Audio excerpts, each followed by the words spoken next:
This is a reading of Hatchet by Gary Paulsen, chapter 15.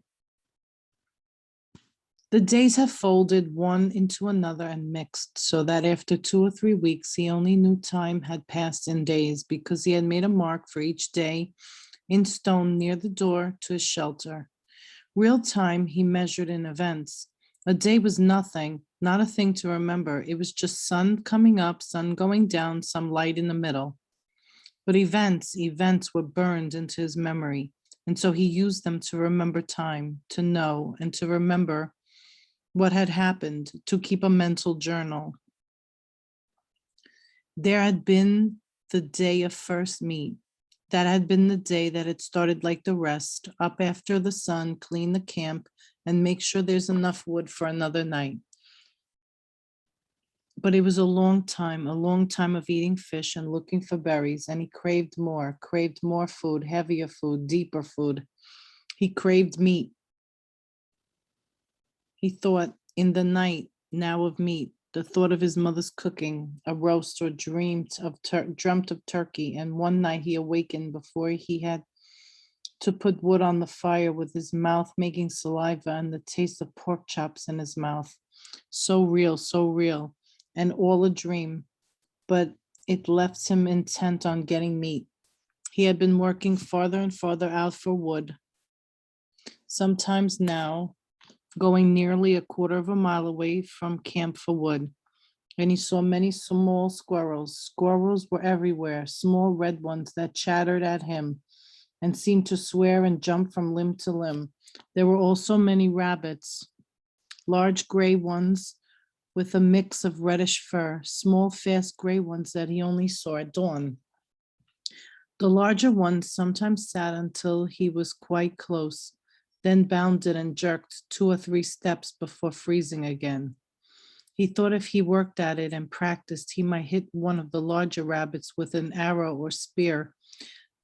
Never the small ones or the squirrels. They were too small and fast. Then there were the fool birds. They exasperated him to the point where they were close to driving him insane. The birds were everywhere, 5 or 6 in a flock, and their camouflage was so perfect that it was impossible for Brian to sit and rest, leaning against a tree, with one of them standing right in front of him in a willow clump 2 feet away, hidden, only to explode in deafening flight just when Brian least expected it. He just couldn't see them. He couldn't figure out how to locate them before they flew, because they stood so perfectly still and blended in so perfectly well.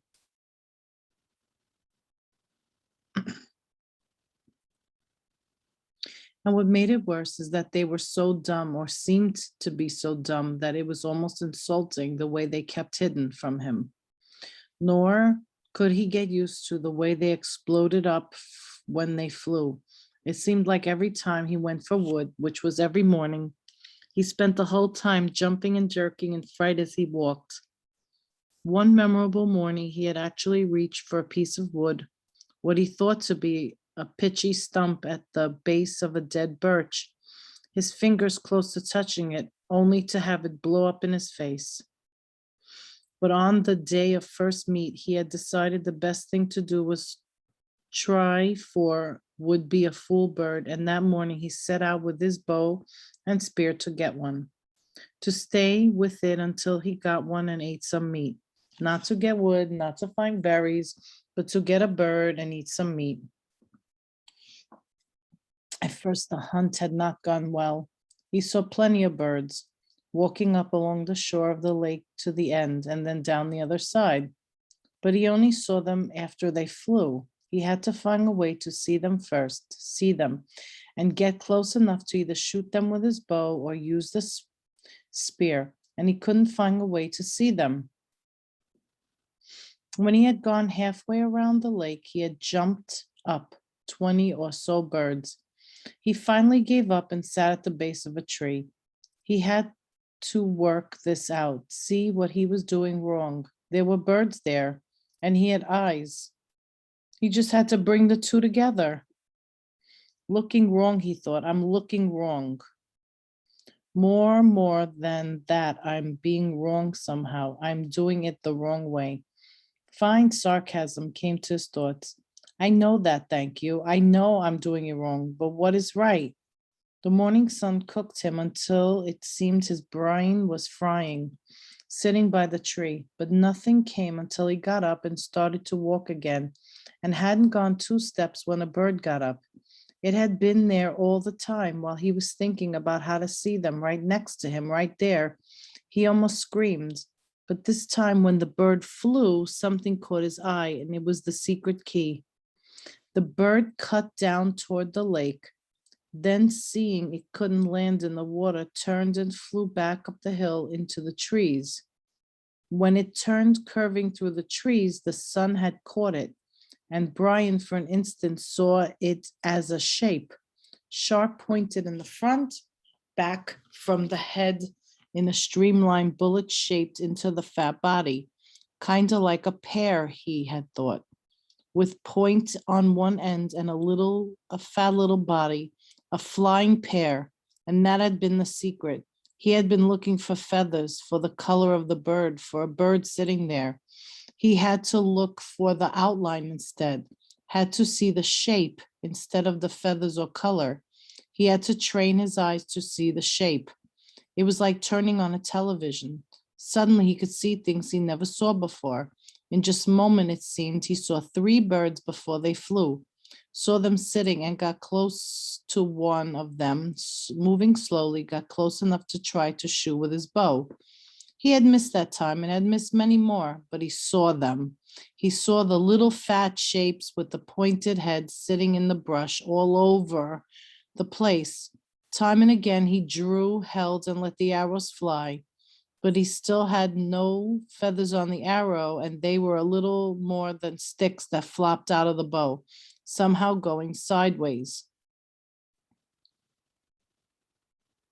Even when a bird was 7 or 8 feet away, the arrow would turn without feathers to stabilize it and hit a brush or a twig. After a time, he gave up with the bow. It had worked all right for the fish when it came right to the end of the arrow, but it wasn't good for any kind of distance, at least not the way it was now. But he had carried his fish spear, the original one with the 2 prongs, and he moved the bow in his left hand and carried the spear in his right. He tried throwing the spear, but he was not good enough and not fast enough. The birds could fly amazingly fast, get up fast. But in the end, he found that if he saw the bird sitting and moved sideways towards it, not directly toward it, but at an angle back and forth, he could get close enough to put the spear point out almost to the bird and thrust, lunge with it. He came close twice, and then down along the lake, not far from the beaver house, he got his first meat. The bird had sat and he had lunged, and the 2 points took the bird back down into the ground and killed it almost instantaneously. It had fluttered a bit, and Brian grabbed it and held it in both hands until he was sure it was dead. Then he picked up the spear and bow and trotted back around the lake to a shelter where the fire had burned down to a glowing coals.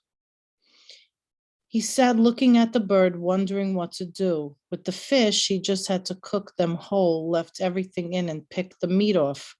This was different. He would have to clean it.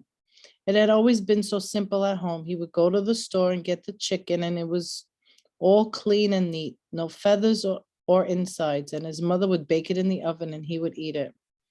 His mother from the time before would bake it. Now he had the bird and never cleaned one. He never taken the insides out or got rid of the feathers. And he didn't know where to start, but he wanted the meat and had to have the meat, and that drove him. In the end, the feathers came off easily. He tried to pluck them out, but the skin was so fragile that it pulled it off as well. So he just pulled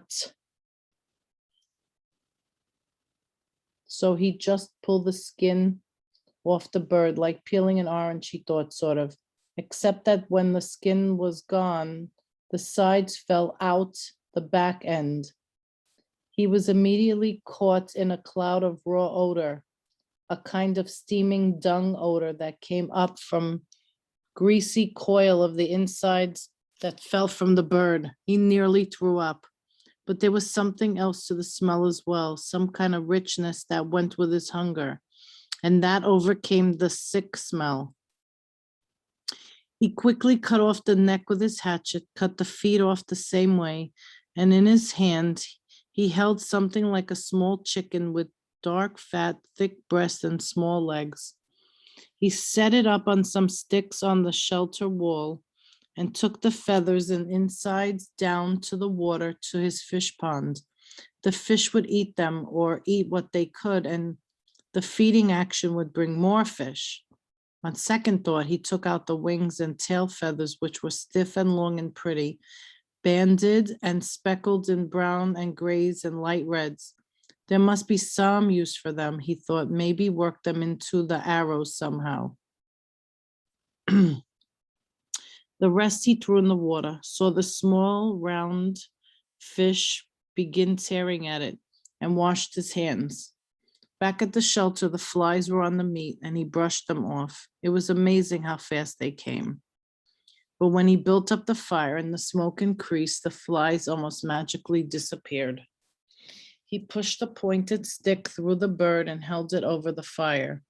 The fire was too hot. The flames hit the fat and the bird almost ignited. He held it higher, but the heat was worse, and he finally moved it to the side a bit, and there it seemed to cook properly, except that it only cooked one side and all the juices dripped off. He had to rotate it slowly, which was hard to do with his hands. So he found a forked stick and stuck it in the sand to put his cooking stick in. He turned it, and in this way he found a proper method to cook the bird. In minutes, the outside was cooked, and the odor that came up was almost the same as the odor when his mother baked chickens in the oven. And he didn't think he could stand it, but when he tried to pull a piece of the breast meat off, the meat was still raw inside. Patience, he thought. So much of this was patience, waiting and thinking and doing things right. So much of all of this, so much of all of living was patience and thinking. He settled back, turning the bird slowly, letting the juices go back onto the meat, letting it cook and smell and cook. And there came a time when it didn't matter if the meat was done or not. It was black on the outside and hard and hot, and he would eat it. He tore a piece from the breast, a sliver of the meat, and put it in his mouth and chewed carefully. Chewed as slowly and carefully as he could to get all the taste, and he thought, never in all the food, all the hamburgers and malts, all the fries or meals at home, never in all the candies or pies or cakes, never in all the roasts or steaks or pizzas, never in all the submarine sandwiches, never had he tasted anything as fine as that first bite, first meat.